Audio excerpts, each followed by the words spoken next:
Avani block Congress ಅಧ್ಯಕ್ಷನಾಗಿ ಆದಿನಾರಾಯಣ ಮಾಡಿರೋದು ಎಷ್ಟು ಸಂತೋಷ ಅಂತ ಹೇಳಿದ್ರೆ, ಈಗ ಅದಕ್ಕೆ ಕ್ಲಾರಿಟಿ ನಮ್ಮ ರಾಮಲಿಂಗನವರು ಹೇಳಿದ್ರು.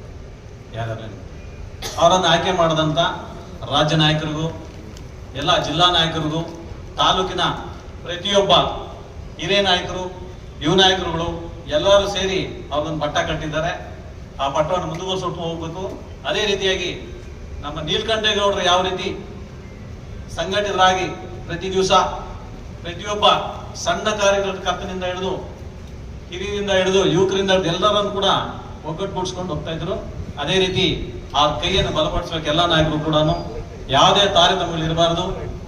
ಮುಂದೆ ಬರ್ತಕ್ಕಂಥ ಪ್ರತಿಯೊಂದು ಚುನಾವಣೆಯಲ್ಲೂ ಕೂಡ ನಾವು ಭಾಗಿಯಾಗಿ ನಮ್ಮದೇ ಪಕ್ಷವನ್ನ ಗೆಲ್ಲಿಸ್ಕೊಡುವಂತ ನಿಟ್ಟಿನಲ್ಲಿ ಹೋಗ್ಬೇಕು. ಇವತ್ತು ಮುಖ್ಯವಾಗಿ ವಿಶೇಷತೆ ಏನು ಅಂತ ಹೇಳಿದ್ರೆ, ಇಡೀ ರಾಜ್ಯದಂತ ಹೆಲ್ಮೆಟ್ ಹಾಕಿ ಜೀವ ಉಳಿಸಿ ಅನ್ನೋದು. ಅದನ್ನ ನಮ್ಮನ್ನ ಪ್ರತ್ಯೇಕವಾಗಿ ನಮ್ಮ ಅಣ್ಣನವರು ಸ್ವಂತ ಖರ್ಚಿನಿಂದ ಇವರು ಯಾವತ್ತು 2023 ಅಭ್ಯರ್ಥಿಗಳಿಂದ ಕೂಡ ಒಳ್ಳೊಳ್ಳೆ ಕಾರ್ಯಕ್ರಮ ಮಾಡ್ಕೊಂಡ್ ಬರ್ತಾ ಇದ್ದಾರೆ, ಸಮಾಜ ಸೇವೆ ಮಾಡ್ಕೊಂಡ್ ಬರ್ತಾ ಇದ್ದಾರೆ. ಯಾರೇ ಬಡವರಾಗ್ಬೋದು, ದೀನ್ ದಲಿತರಾಗ್ಬೋದು, ಯಾರೇ ನಮ್ ಕಷ್ಟ ಅಂತಂದ್ರು ಕೂಡ ಒಳ್ಳೊಳ್ಳೆ ಸಹಾಯ ಮಾಡಿ ಕಳಿಸ್ತಾ ಇದ್ದಾರೆ. ಅದೇ ರೀತಿಯಾಗಿ ಮುಂದೆ ನಡ್ಸ್ಕೊಂಡು ಹೋಗ್ಲಿ. ಬರ್ತಕ್ಕಂಥ ಚುನಾವಣೆಯಲ್ಲಿ ಅವರು ಶಾಸಕರಾಗಿ ಮುಳುಬಾಗಿಲಲ್ಲಿ ವಿಜೃಂಭಿಸ್ಲಿ ಅನ್ನೋದೇ ನನ್ನ ಆಸೆ. ನಮ್ಮ ನಾಯಕರ ಎಲ್ಲರ ಆಸೆನೂ ಅದೇ ಆಗ್ಬೇಕು. ಈಗ ನಮ್ಮ ಸ್ನೇಹಿತರು ಒಂದು ಕ್ವಶನ್ ಕೇಳಿದ್ರು, ಇದಕ್ಕೆ ಉಡುಪಲ್ಲಿಯಲ್ಲಿ ಕೊತ್ತೂರು ಮಂಜುನಾಥ್ ಅವರು ಹೇಳಿದ್ರು, ಓಪನ್ ಆಗಿ ಹೇಳಿದ್ರು ಅವರೇ ನಮ್ಮ ಅಭ್ಯರ್ಥಿ ಅಂತ.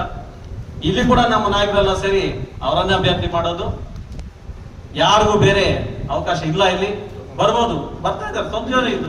ಯಾರು ಬರ್ತಾರೋ ಇದು ಪ್ರಜಾಪ್ರಭುತ್ವ. ಒಂದು ಸೇವೆ ಮಾಡ್ಲಿ, ಪ್ರತಿಯೊಬ್ಬರು ಮಾಡ್ಲಿ. ನೀವ್ ಹೇಳ್ತಾ ಇದ್ರೆ ಹೆಸರು ಯಾರು ಬರ್ತಾ ಇರ್ತಾರೆ, 100 ಜನ ಬರ್ತಾ ಇರ್ತಾರೆ, ಹೋಗ್ತಾ ಇರ್ತಾರೆ. ತಪ್ಪೇನಿಲ್ಲ ಸಮಸ್ಯೆ ಮಾಡೋದಕ್ಕೆ, ತಪ್ಪೇನಿಲ್ಲ. ಬರ್ಲಿ ಪಾಪ, ಯಾರ ಜನಕ್ಕೆ ಅನುಕೂಲ ಆಗಲಿ, ಅದೇ ನಮ್ಮ ಉದ್ದೇಶ. ಅದೇ ರೀತಿಯಾಗಿ ಈ ಹೆಲ್ಮೆಟ್ ಕಾರ್ಯಕ್ರಮ ಫೆಬ್ರವರಿ 4ನೇ ತಾರೀಕು ನಮ್ಮ ಕಾಂಗ್ರೆಸ್ ಭವನದ ಮುಂದೆ ಇರ್ತಕ್ಕಂಥ ಮೈದಾನದಲ್ಲಿ ಅದ್ದೂರಿಯಾಗಿ ಆಚರಣೆ ಮಾಡ್ತಾ ಇದ್ದೀವಿ. ಆ ಆಚರಣೆ ಅನ್ನೋದಕ್ಕಿಂತ ತಾಲೂಕಿನ ಪ್ರತಿಯೊಬ್ಬ ಟೂ ವೀಲರ್ ಇರ್ತಕ್ಕಂಥ ಪ್ರತಿಯೊಬ್ಬ ವ್ಯಕ್ತಿಯು ಆ ದಿನ ಬಂದು ಇಲ್ಲಿ ನೋಂದಣಿ ಮಾಡಿಸೋದಕ್ಕೆ ಮನವಿ ಮಾಡಿಕೊಂಡಿದ್ದಾರೆ. ಅದರಲ್ಲಿ ಪಾಂಪ್ಲೆಟ್ ಓಡಿಸಿದ್ದಾರೆ. ಅದೇ ರೀತಿ ನಿಬಂಧನೆಗಳು ಬಹಳಷ್ಟಿದೆ ಇದರಲ್ಲಿ. ಈ ನಿಬಂಧನೆಗಳು ಬಹಳಷ್ಟು ಜನ ಪಾಲನೆ ಮಾಡೋರಿಲ್ಲ ಪಾಪ. ಬಹಳಷ್ಟು ಪ್ರಾಣಗಳು ಪ್ರತಿದಿನ ಕೂಡ 2-3 ಆಕ್ಸಿಡೆಂಟ್ ಆಗ್ತಾ ಇದೆ ಪ್ರತಿದಿನ ಕೂಡ. ಹೀಗಾಗಿ ಒಂದು ಪ್ರಾಣ ಹೋದ್ರೆ ಆ ಕುಟುಂಬಕ್ಕೆ ಎಷ್ಟು ನಷ್ಟ ಆಗುತ್ತೆ, ಆ ಕುಟುಂಬ ಬೀದಿ ಪಾಲಾಗುತ್ತೆ ಅನ್ನೋದು ಬಹಳ ಜನ ನನ್ನ ಗಣ್ಣಾರ ನೋಡಿ, ಬಹಳ ಜನ ನಾನು ಎತ್ಕೊಂಡಾಗ ಹಾಕಿದ್ದೀನಿ ಹಾಸ್ಪಿಟಲ್. ಈ ರೀತಿ ಆಗ್ಬಾರ್ದು ಅನ್ನೋ ಒಂದೇ ಒಂದು ಉದ್ದೇಶ ಅವ್ರದ್ದು.